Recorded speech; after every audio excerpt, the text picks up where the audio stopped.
Hey, welcome everyone. We'll give it just a couple moments to allow people time to come into the webinar, and then we'll get started.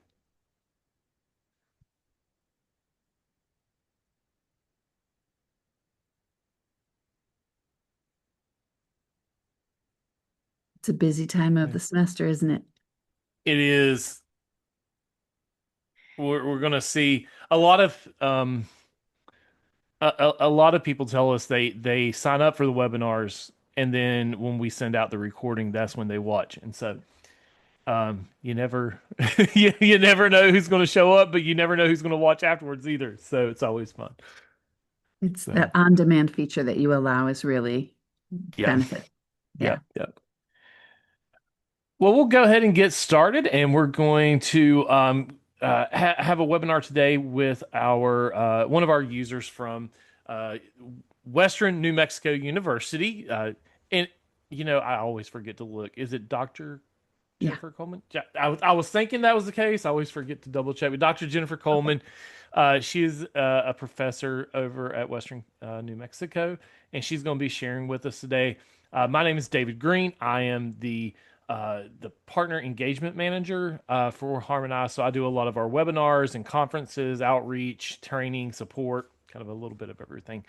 So we'll be talking with Jennifer today, and going through what she has learned about how to get her students more involved in the reading and get them more engaged in the reading, which is something that we hear a lot that so many instructors struggle with nowadays.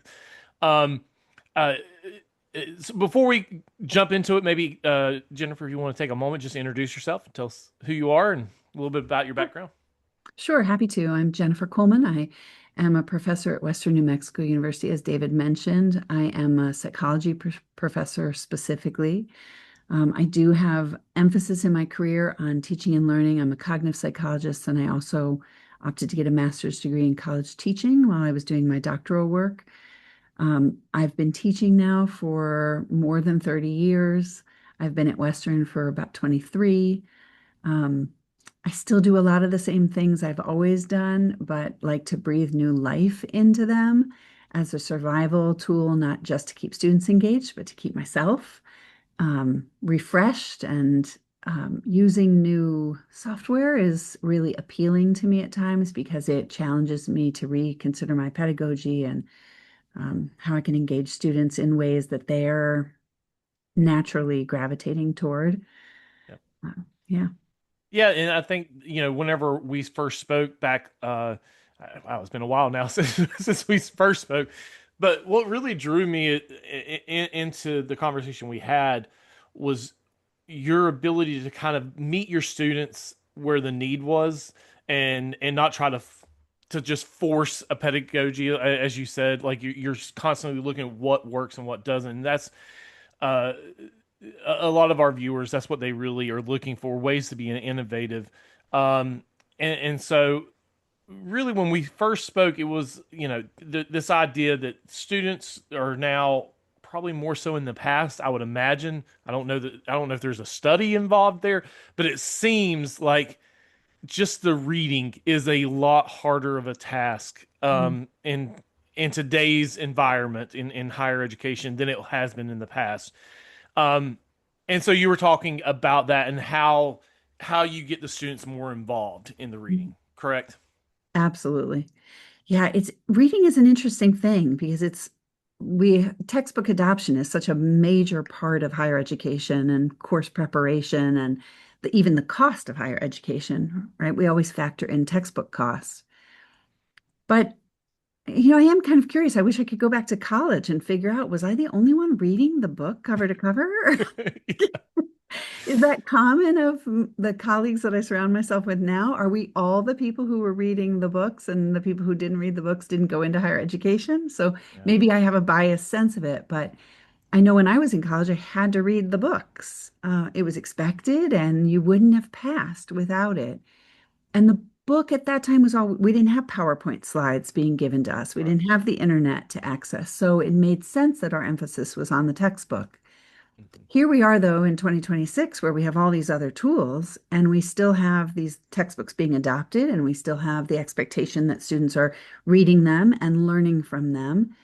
And it's not meant to be an empty activity. It really is meant to enrich them and bring them to this material that has been curated by these amazing authors. Sometimes, a book in its 20 something revision or edition has had a lot of love and attention dedicated to it to get it into that current form. We gift it to the students, and I don't know that we do sometimes a good enough job at bringing students to that reading, right? There's an expectation, Yeah. read the book. But given that the students of today are less um, exercised, right? They're not as prone to read. They're more interfacing with video than they are with static text. Maybe we now need to do a better job of being party to them being in that text and do it together in more of a community sense. And that's one reason I've really liked this idea of the social annotation, this idea of ideally, yes, you'd read on your own. Reading is such an intellectually enriching activity, but maybe there does need to be more community around it as a way to get students to come to it and be excited about it and know what to do when they get there. Because that's another thing. We expect reading, but do we coach students on how to read and how to learn from reading? I don't know. And you teach a class, which is not what I'm going to reference in my personal experience here, but psychology, you're reading a textbook, there's a lot of information there. Mhm. Now, when I was in English literature in college, there was text that we needed to read, and I went to a bookstore and found the cliff notes, Of right? course. Like let's Let's be find honest. a, yeah, that's what we would do a lot of times. But now students don't need to even go to the bookstore. They could either look it up online, or let's just be honest, they're taking the text and putting it into Chat GPT or some other AI. Give me an overview, but so much is missed when they're not actually digging into the text itself, right? Yeah. Like they're missing that. Yes. And I will give a shout out. I've taken a bunch of classes in literature at my university as a graduate student. And one of my fellow faculty members, Debbie Heller, um, her teaching being in humanities, in teaching literature, and my approach in psychology are different. And taking her classes enriched my teaching because whereas in psychology, you never want to quote. It's really not part of APA style to quote unless you absolutely have to. Yeah. In English literature, you have to have text evidence to support the claims you're making about the story, about what the author is doing. And so in that case, I was encouraged to bring forward quotes from a Shakespearean play um, to prove the point that I was trying to make. And so that was like, oh, well, text evidence in psychology, we still want students to have text evidence, but they use it differently. Mm. So the social annotation is a way to tether students to text evidence for the claims they're making, for the interpretations they're bringing forward. Whatever discipline it's in, you can make that work for you. We do need to be tethered to the text, to the research, to the sources that are informing our positions, and be able to, at least as part of our developmental process as students, show our professor how we got to that conclusion. So, I'm a student, I've read this chapter, I've read this article, I'm now making these assertions, and through a social annotation, I can show you where I got that text-based evidence to support my assertions. Well, and I think there's also, and I'm not a self-professed expert in AI. I know enough to probably be Mm. dangerous, right? But there are trends in uses of AI, and so what I've heard other instructors say is like when the students go in and they try to take a text, whether it's a whole textbook or what, and they use AI, all of a sudden you'll have out of a 30 student class, 20 of them quoting the same line out of a text, and you're like, Well, wait a second, yeah. like this is y'all Oh, all gravitated to the same one line, like how?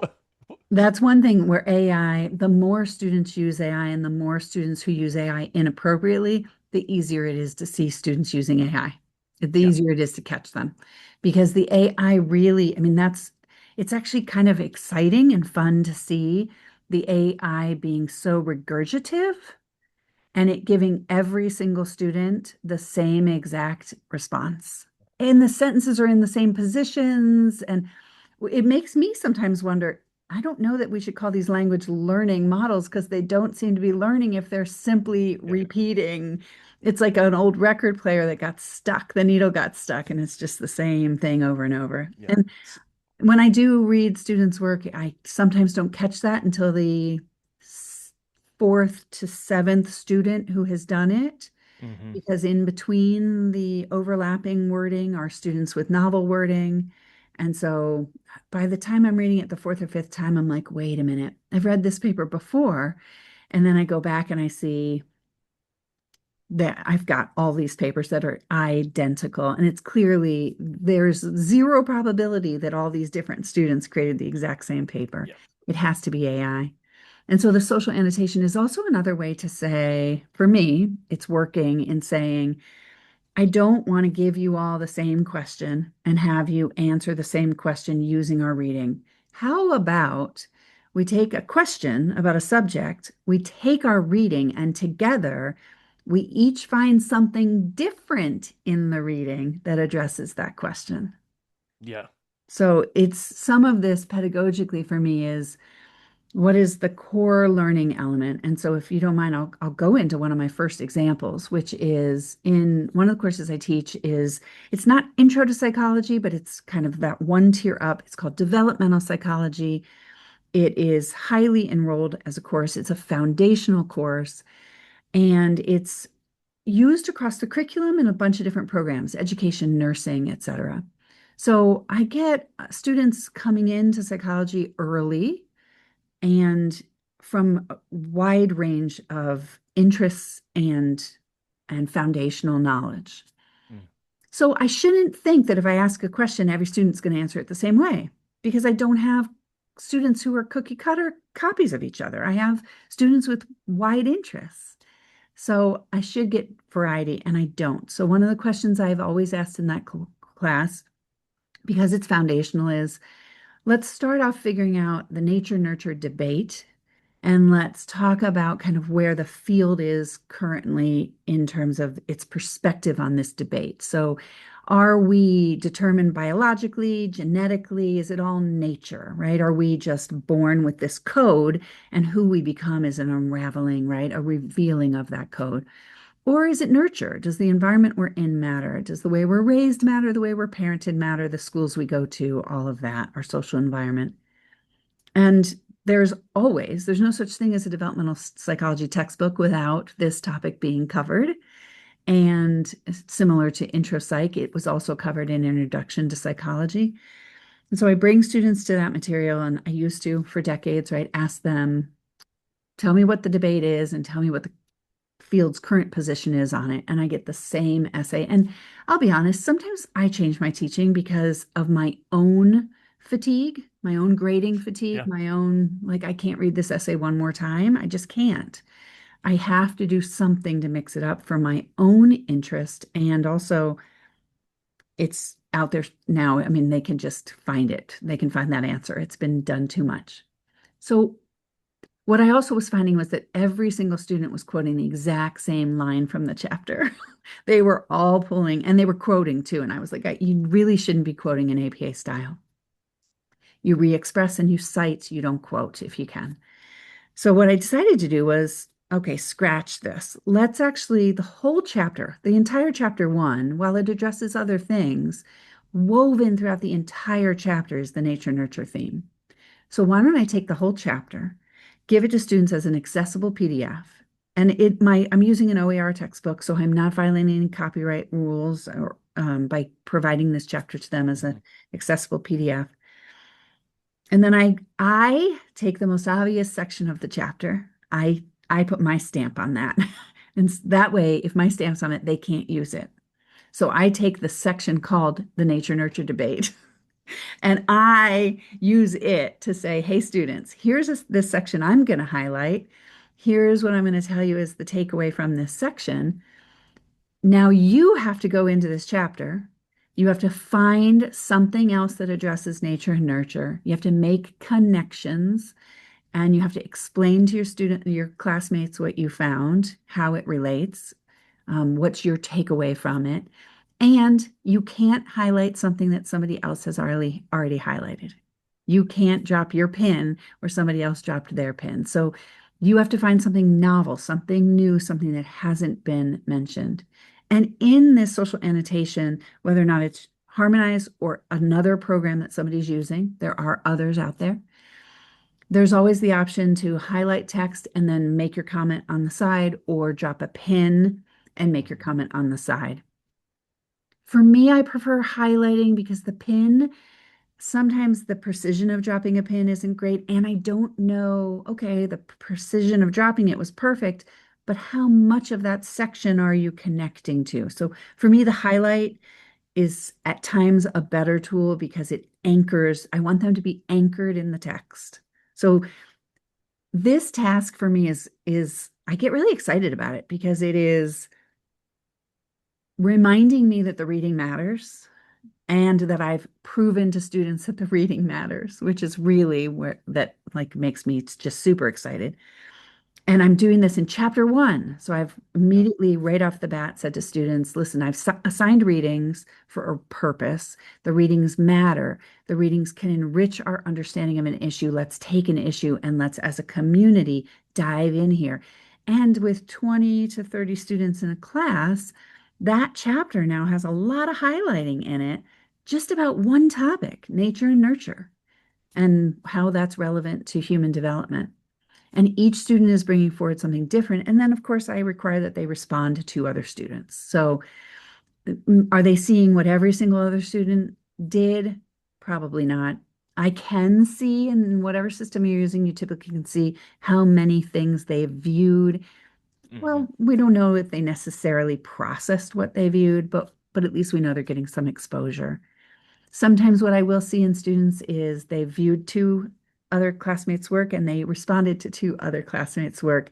So they just went to Yeah. the first two they found and they responded to Yep. those. But, you know, sometimes people will debate, and keep in mind, I'm teaching exclusively online.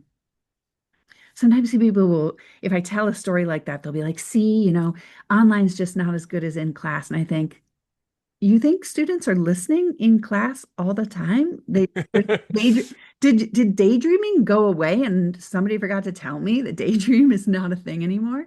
Yeah. Because I promise you the attention is probably pretty paralleled online and in class. I used to teach big sections in class, and I periodically would have to do something to get everybody's attention back, like say a ridiculous word or, drop my book to make a loud noise to bring everyone's attention. And then I would make a point of, oh, you're all listening again, to point out to them that I had lost their attention. So it Uh, happens everywhere. I remember, and this was sadly in college and not high school. I would prefer it happened to me in high school, but I was in college and I was sitting, and it was a discussion time in class, and I'm sitting there thinking, I want to make this point. I want to express what I'm thinking about, and I'm sitting there thinking and thinking, and I get the opportunity, and I raise my hand, and I say it, and the professor said, "Well, you just said exactly what the person before you just said," and I was so focused on Yeah. trying to prepare myself for my delivery, I Yeah. didn't even listen to the person before me that was speaking. Well, that is a good example of like Like, tuning out and not for the wrong reason. You not weren't for the, tuned out because you were daydreaming. You were tuned out because you were yeah, doing preparatory work. But that's also a good illustration of, bad teaching because that yeah. person should have said, exactly. That's just what that person said too. See, you guys are thinking alike. And they shouldn't have made. Well, no, I think that's what they did. They weren't mean about it, Okay. but it was still embarrassed because I was like, I didn't even realize it. Yeah. Um, for some people, you might be thinking, okay, what is this? Jennifer keeps saying social annotations. What is that? And I want to share real quick on my screen. And I think Jennifer, you have some examples you're going to show here in a little bit. But this is what Harmonize looks like with the social annotation. You upload a PDF, and then the students are able to come in and do highlights. And then those highlights, you can add a new comment, and then the students are going to be on the side here making comments and they can go back and forth as well. Yes, there are other tools that do this. Probably the ones that are most popular um, are like hypothesis and perusal. I will also say, if you're watching this or you're here with us today and you are like, well, I don't have Harmonize and my school, we can't do something like this. I have heard other instructors say, I use Google Docs. And we go in and we'll take a Google Doc and you share it with everyone, and everybody goes in and makes highlights. You don't have to necessarily have a specified tool. Now, as far as like grade pass back and grading in general and all that stuff, yes, it's easier if you have a tool that's specifically designed for it, but you could still replicate this on your own using either like Google Docs or a Microsoft shared document. Um, uh, you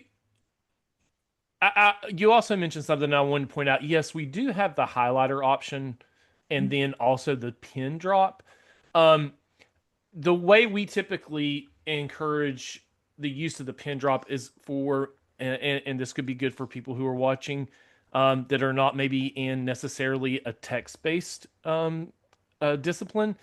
But like I have seen instructors use this for like art. Okay, I want you to go through and I'm going to show a PDF of an image of a piece of art. I want you to show me why you think this is this style of art. And they can drop a pin and say, right here, they're using this color palette or they're using. So you can use this in different ways besides just getting the students to read. But typically that pin drop is more for like visuals compared to text, which is more the highlight. Yeah. Yeah, I like that. And I appreciate you sharing this because I have some static images so I could hide student names, but you have these made up student names. So Yeah. it's easier for you to show an interactive live harmonized window, which I can't do because mine would have student information. And we always want to protect those students' data and things like that. Yep. Of course. Yeah. So, so when you first started, Jennifer, thinking about using this, what was it like that first time? Because this is a brand new way you're trying to say to students, "Hey, I want to break you out of this mold," and it's probably not even that student, right? Like they weren't the culprits the first time. You're just knowing that they'll probably redo what the prior classes have participated in.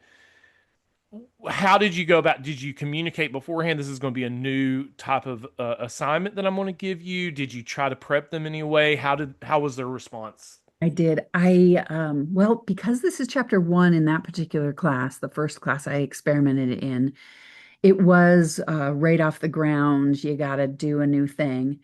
But what I decided to do was to not convert every discussion to this type of interactive activity. So I just took the first one. I moved slowly. I did create, provided lots of links to the company's supporting resources so students could watch videos that provided them support. I also created my own video saying, hey, I'm shifting us from, we use Canvas as our LMS. I'm shifting this from a Canvas discussion into a different one.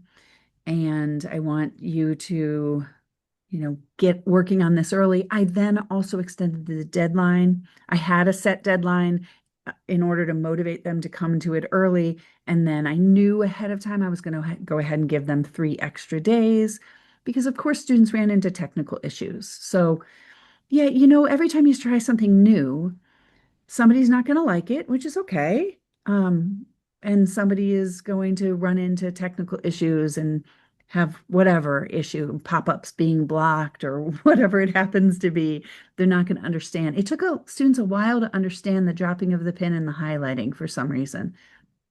It just wasn't making sense, or maybe on their system they weren't seeing that tool, or I'm not sure, but they all figured it out. Mm. Students are very adaptive, right? They're very willing to try new things, and whatever we put in front of them, they do show up for, I think.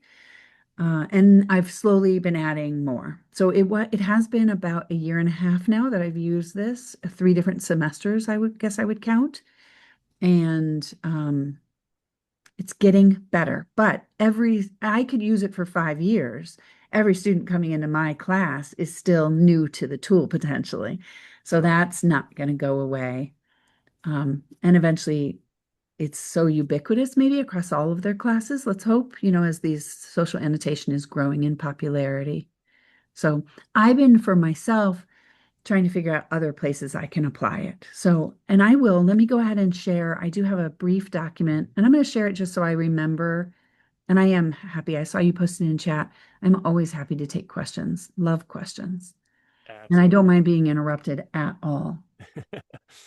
So this is my document. This is beginning here was just the description that you guys provided as Mhm. promotional. This was my just conceptualizing what am I doing? What are some of my focuses? And one is getting students to read and getting students to write.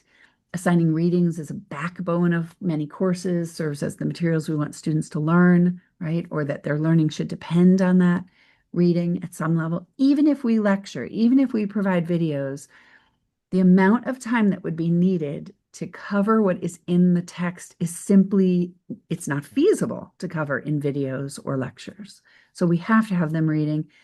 And then, of course, writing, the whole point of them writing is, right, to exercise their understanding, to engage in the material such that it will be remembered, but also it gives us a way to assess their learning, right? So we're having them read for many reasons. My question for myself is, are we coaching them on those things? And especially as our students become more and more video based in their life, social media based, small snippet based, we probably need to be teaching more the fundamentals of reading across our classes than we needed to 20, 30 years ago when reading was more common. I do have a son who is now in college, and I can attest to how little reading was done from, junior high and high school. So I know the orientation and the bringing students to reading and the coaching of reading is less now than it was in my small sample size. And of course, it would be wonderful to hear people present from those disciplines. So the shared annotation exercise, what does it offer for me? They come together directly on the source. They can highlight, drop the pin, as you just got to see from David, and then they can comment in the sidebar. I always require the highlight has to be accompanied with a comment. Please don't just highlight and drop a pin and run away, right? That's not showing your audience what you're doing there. So again, they have to have an accessible PDF, right? We have those standards now for accessibility. You got to create really clear instructions. I only realize where my instructions fail when I see students not doing the assignment correctly. That's my fault, not the student's fault. So every time I notice, why are these students not highlighting very much? They're highlighting like 3 words. Their comment is robust, but their highlight wasn't very robust. I go back to my instructions and realize, oh, well, that's totally on me. I should have had a minimum word count for their highlight. I should have said, please highlight no fewer than 3 to 5 sentences or something so that Mm. they understand the value of the tether, right? The tether, the highlight, or the pin is that text-based evidence for their own observation. Then you load it into the system that you're using. Consider modeling a post. So I've discovered I have to do that. I need to, especially because there's that one section of the reading that's too easy. So Mm. I go in, I highlight that, I annotate that. That's going to be my practice moving forward because, again, I've noticed my failure to do that results in everybody wanting to cluster around that one area. Um, and then let them work while providing some feedback as you go. I need to do more of that. That's one of the things, again, every time I use this, I realize I can enrich the ways I'm using the tool to address my overall pedagogical goal, right? So, Really quickly, so please. when you go in prior to releasing the assignment and do a highlight, and I'm assuming you also with that highlight do some type of text. You're commenting on that. Yeah. So I have done that. This past semester, I will acknowledge I didn't do it well. And so it's on my list of things to do again. Okay. So that, yeah, I think it's absolutely necessary. Please don't make my mistakes, learn from my mistakes. I think it's absolutely necessary to show a sufficient highlight, how many sentences, how big of a bulk of content do you want to be highlighted, and then model what a good annotation would look like in that sidebar so that students, yes, that's in the instructions. Yes, that can be in my video. In fact, I think the first time I did it, that's where I had provided that was in my video of what it would look like to do it. Um, but you run the risk if you only put that in a video, you run the risk of the first student who watches that video who gets in is just going to highlight the same section you demonstrated and annotate it in a similar way. So kind of staking out your own territory as a model for students, I think would be useful. I may also, as I think about this for summer classes and fall classes, I may also make a really clear comment at my annotation that no student should respond to me because I definitely don't want students thinking they'll come to my annotation and just engage in a conversation with me. Some, I will just point out in Canvas, our identities as instructors don't indicate we're the instructor. Like it's just Jennifer Coleman. It doesn't include a title. It doesn't say Professor Coleman or anything. So I do sometimes see students interacting with me in a way that they're not sure I'm the professor. So, Ah. yeah, so it will be, I'll have to, that's something for all of us to think about too. If you use the tool, see if there's a way you can flag it in such a way um, to make sure students know. Um, So do you also go back in and reply to their I haven't done a great highlights? job. I haven't done a great job of that. I need to do more and more and more of that to coach them and guide them through that. But yeah, that the tool makes it very easy to do that. Yep. And that's for me one of those elevating my best practice. I do a lot of teaching through feedback, not in a public forum. And that's a model that's out there. I'm trying to think of, there's one particular university that really led the cause of teaching through feedback. So often I use the speed grader tool in Canvas and I provide them lots and lots and lots of feedback on how they're doing, but that's private, confidential with just the student themselves. Um, it's hard to coach students in the openly public facing, right? Or I should say class facing, because it is confidential within the class. Um, with really candid feedback that all students can see, that's something you have to do really delicately, the same way instructors do it delicately in an on-ground, in-person class environment, right? Well, You can, it's also a change in mindset, right? Like, so if you're commenting in the grade book, you're commenting as the instructor, as the grader, as the person who is, you know, reviewing the assessment, yeah. right? Whereas if you're doing it publicly, you're really engaging more as just a fellow learner in a lot of ways, correct? I mean, Yeah. it's not necessarily you're trying to, you know, partake in a review of their work, but actually engage them in the discussion itself, I would think. Yes, sure. And maybe those live comments in the activity could be seen as coaching, both both interactive as a peer learner, but also coaching, a soft coaching, Right. right? Hmm. At times we do um, to address one issue candidly here, something that can happen in online classes is the an early student coming to an assignment that is accessible to everyone, right? Where you've set the release criteria that you can see everything regardless of whether or not you yourself have posted. A student comes to the discussion early, posts something that's really not on topic, it's not sufficient, Yeah. but then six students respond to them. Oh, David, you're so brilliant. Your points were so amazing, right? They do their typical, they sound like AI now. They're so stinking nice. They sound like Yeah. AI that's been conditioned to just stroke our egos. Um, and that now sets the tone for the discussion, and it's off the rails. It's no longer on topic. It's no longer sufficient for adequate grades. And as an instructor, if those posts are happening at 1 in the morning, you wake up, you look at that discussion at 10, and it's already out of control. It's gone. You've lost it. Right. Yep. It would be similar to asking students a really provocative, controversial topic in a face-to-face class and then getting called out of the room for something, maybe an emergency in the hallway, and the students start having a debate with you, not there, you come back in the room and it's like you can't undo what just happened. There's no Yeah. undoing that.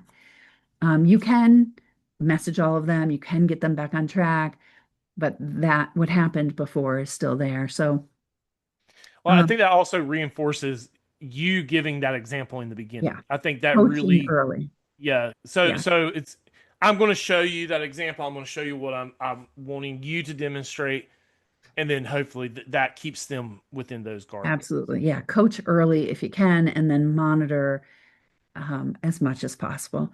I know related to that monitoring issue, and I know we're kind of off topic, but it all comes back, it all relates. We've often been encouraged in classes to make our asynchronous learning environment super flexible. So the discussion might be open for a week or two. So students can come in and interact when they want.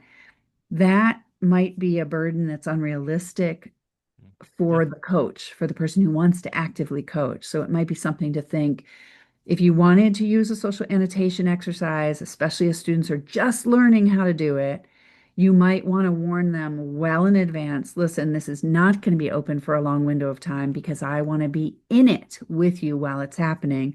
So it's the window of this one is going to be something like a 2-day window. It's going to be a tighter window so that we are more conversational and I am more able to monitor actively. That might be a tool to use pedagogically. So let me just this is the first example I used, which was Hmm. the developmental psychology, the nature and nurture thing.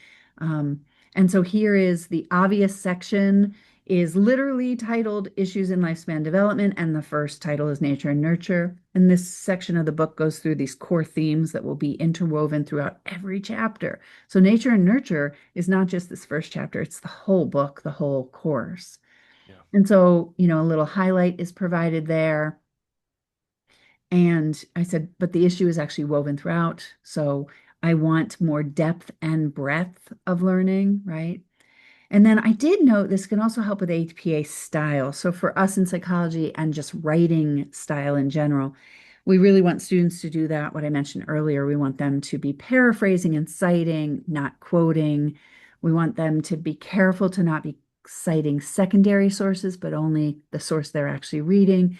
So this also becomes kind of the secondary thing whenever students are writing. We're primarily looking at their learning and how well they capture that, the accuracy of information.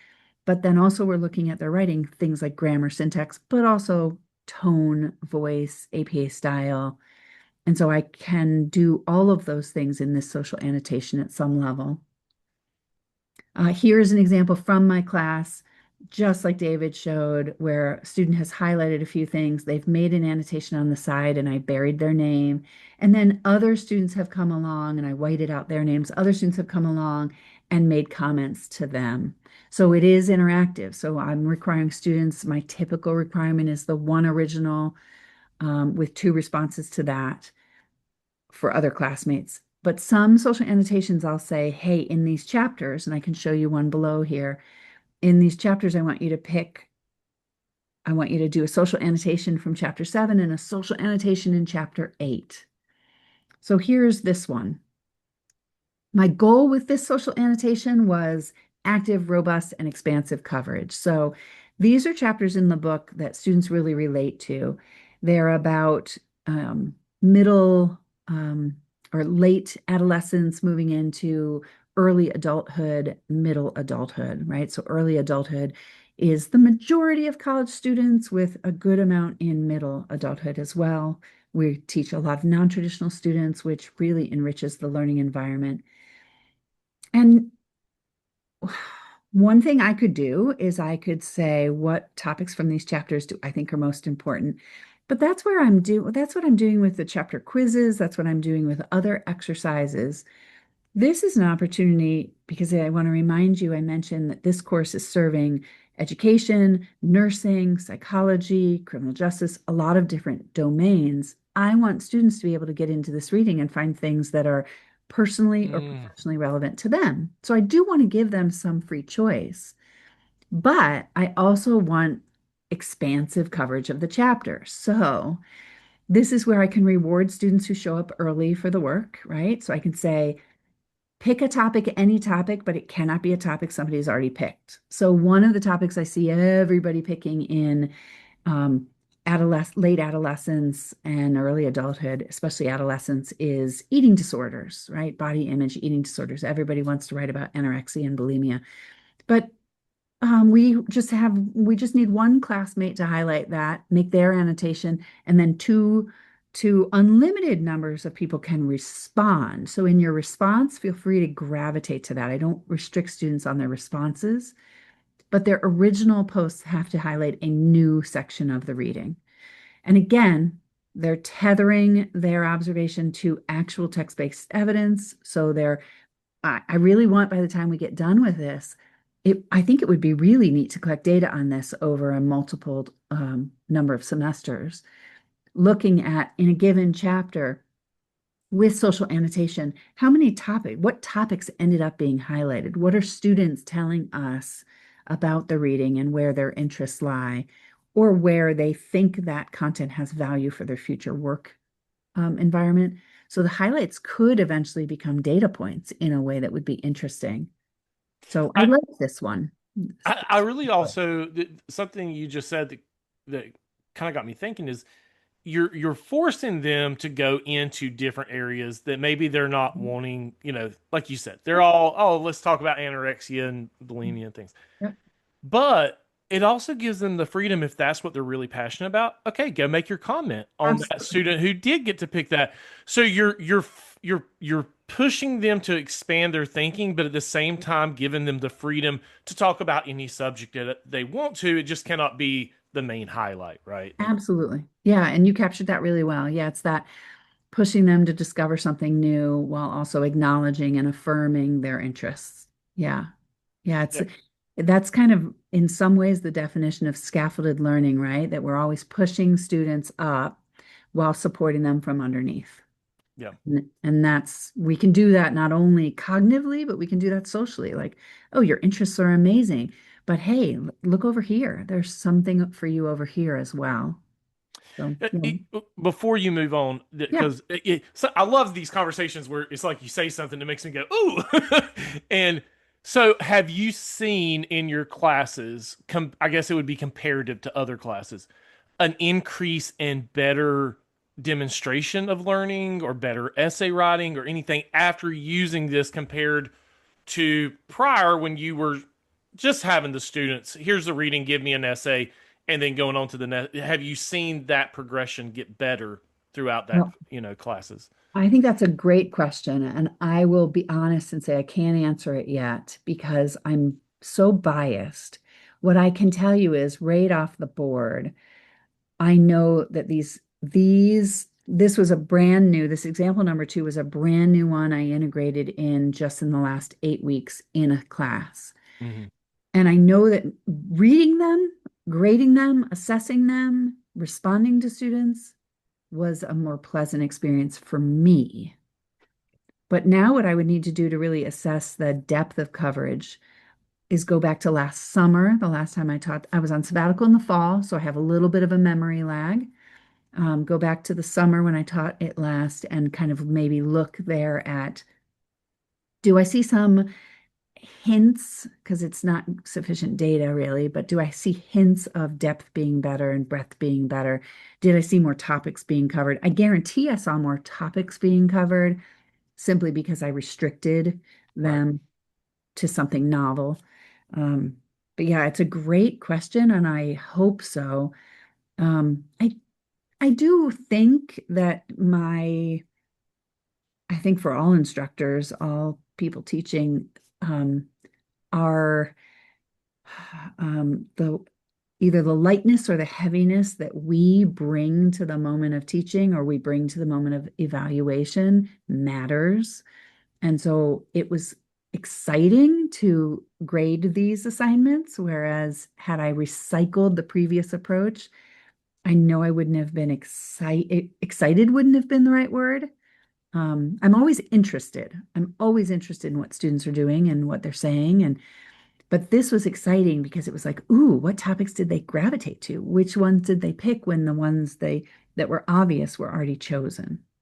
So Well, maybe that it, helped their grades be higher. I don't know. it, well, I mean, let's just be on. There's definitely biased when an instructor goes in, and I've heard instructors admit this straight up. Like if I'm reading the same paper or the same comment 25 to 30 times, that first student's probably getting a better grade than the last one because I'm just done at the end. Like there's just it's you just I mean it's human nature almost. Right. And Mhm. I mean, yeah, imagine the observation you had earlier about yourself in college, preparing to make a statement in class and making the same one that had already been made, but you didn't notice. Imagine, imagine an instructor standing in a class and having this, 30 students in a row all make the same observation, and that instructor has to continue to have a engaging, robust, encouraging response to that student. It's hard. We're human. We could probably, I think grading fatigue is a real issue. Um, and again, I don't know what purpose it provides students. Like if I have this assignment and say, hey, go into chapter 7, pick whatever two topics you love the most, write an essay about them. And I get 30 essays all about the same subjects. I have I just tossed a Major League Baseball player a slow pitch. Like what was I thinking? The students can do more. They don't need a slow pitch. So to me, to some extent, giving them an assignment that doesn't cause community expansive consideration of all of the subjects available is me underestimating them. mm, And this, hopefully the students are seeing how broad. I don't know. I mean, you can bring a horse to water, you can't make it drink. So with this exercise, I have created an opportunity for expansive appreciation of the vast, volume of interesting subjects in a given chapter.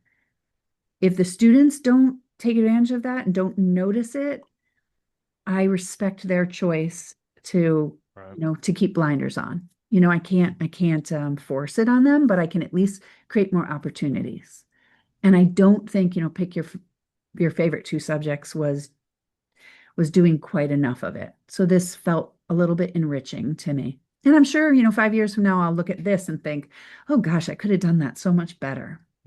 Because I'll be thinking of new ways, and maybe people here today or who watch this later who maybe reach out could help me think of what I haven't thought of yet, because, that's the point of coming together as a community. This last example is coaching reading and writing. So I have this semester in particular, one of my takeaways was I don't know why, but the students are just not doing APA style. Um, and in some classes, ideally, we're assigning students really hefty writing, like 10 plus page papers, right? So that they understand how to not just make a cogent argument, but make lengthy arguments that are coherent across a volume of lots of knowledge. And I was having students unable to do APA style in 3 pages.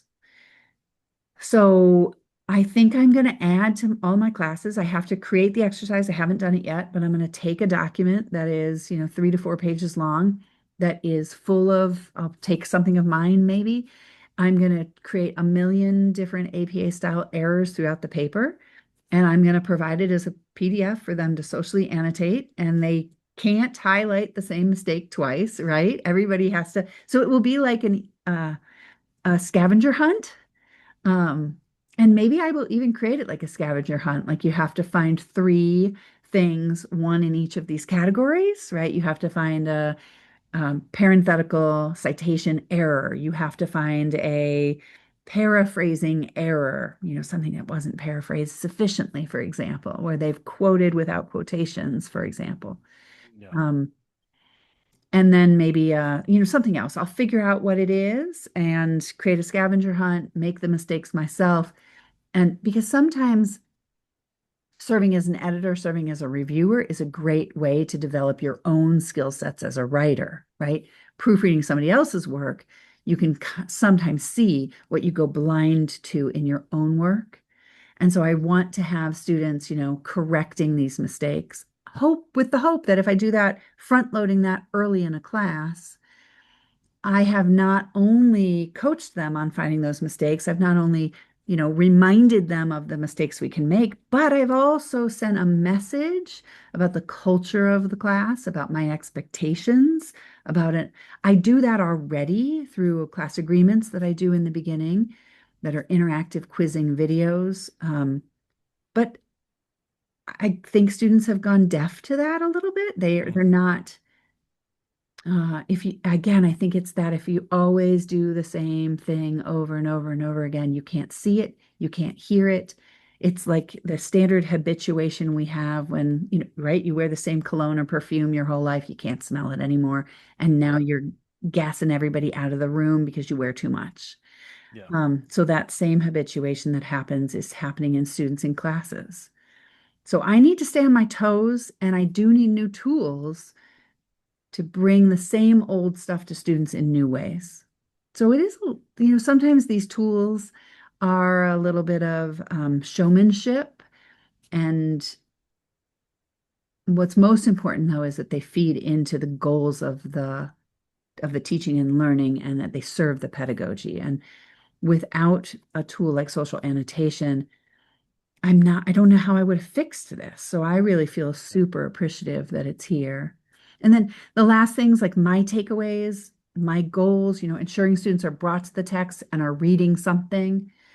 So they're reading something, whether or not they're exhaustively reading the whole chapter, I'll never know, but they probably, I know I did when I was in college, but I'm not sure anyone else was. Two, encouraging them to be evidence-based. So bringing that from the humanities, which I'm grateful to my colleagues there, that whole in psychology, we paraphrase and we cite, but we avoid quoting. And so we're losing that tether to the text. This is a way in early courses to say, I don't want to know where this came from in the text when you actually write a paper, but for this exercise, I do want you to tether to the text so that you can prove to me that you're evidence-based. And then encouraging that re-expression, so that paraphrasing exercise that I'm engaging them in. And it's a higher education version of show and tell. Hey, this is a part of the chapter I loved, and I want to share it with my classmates. So I like the show and tell aspect of the annotative PDF. And It, nice there, short document, so I'll stop sharing.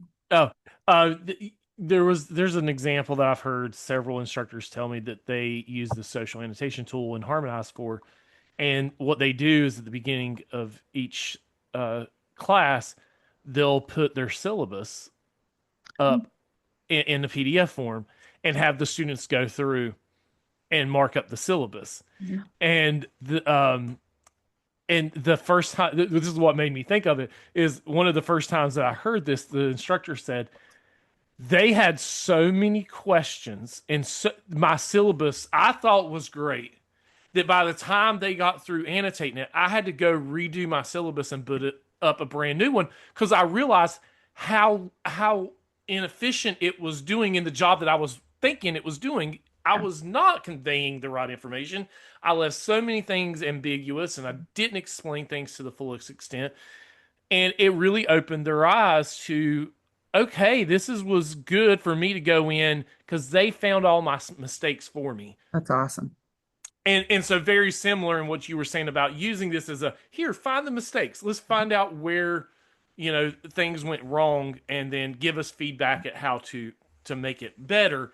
Um is Yeah, I can see how that would very I much think work. I think that's a great idea.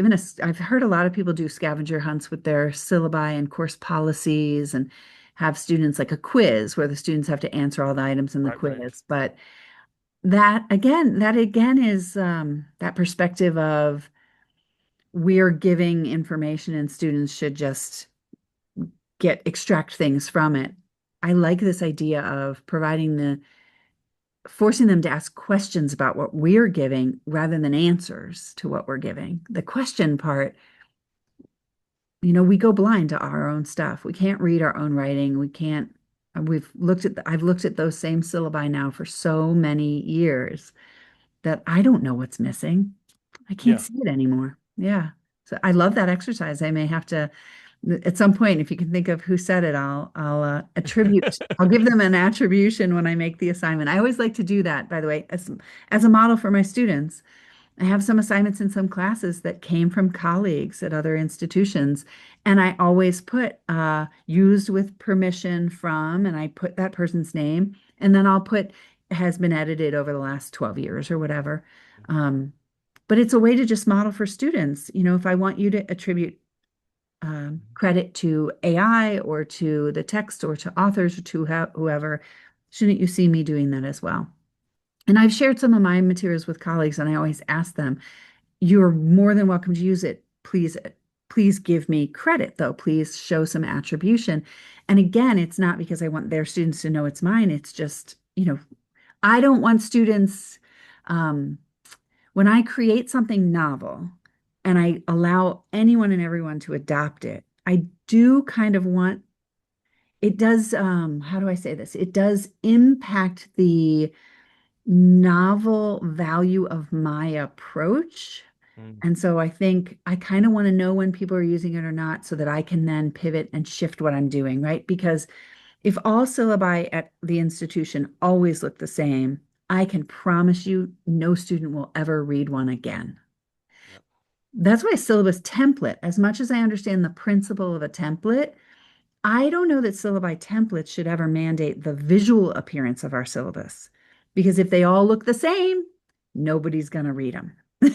But if the cover page looks different, and that's why this new tool, like a social annotation, I know it's been around a little bit, but it's still pretty new. Oh yeah. Yeah. The moment we use something new, we do get students kind of saying, "Oh, what's this? What do I have to do here?" And they do bring in a little bit more active engagement with the exercise.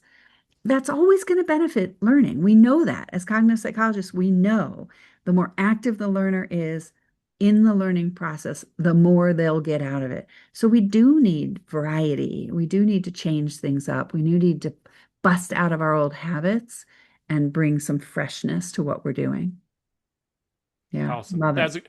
Love that ending thought. It's a great way to think of it.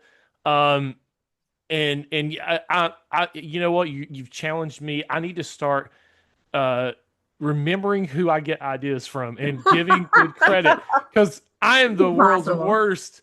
I hear all these great ideas and then I can never remember who I heard it from. But It's really hard. It's yeah, difficult.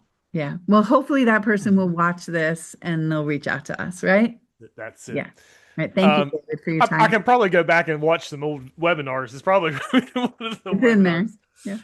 Well, everyone, thank you so much for joining us for this webinar day. Thank you, Jennifer, so much. Also, thank you for USDLA. They were the ones that helped sponsor our webinar series for this spring. This is our last webinar. We're going to be taking a break over the summer, but be on the lookout for some more webinars coming up in the fall. And also keep a lookout. We've got new tools that will be coming out. We just got done releasing our accessibility tools. Last month, and so we'll have some new shiny new toys probably to play with come this fall. So be on the lookout for that. And also, if you're out and about and you're going to different conferences over the summer, which I know a lot of educators will do in the summer, be on the lookout for us at any of those conferences. Somebody from Harmonize will probably be there at a booth. I think we've got 8 that we'll be going to over the summer. So InstructureCon, D2L, teaching and learning with AI, USDLA, DLA. So a lot of different conferences that you can find us at. All right, everyone. Well, thank you so much. Thank you again, Jennifer. And as always, happy harmonizing. See everybody later. Thanks, David.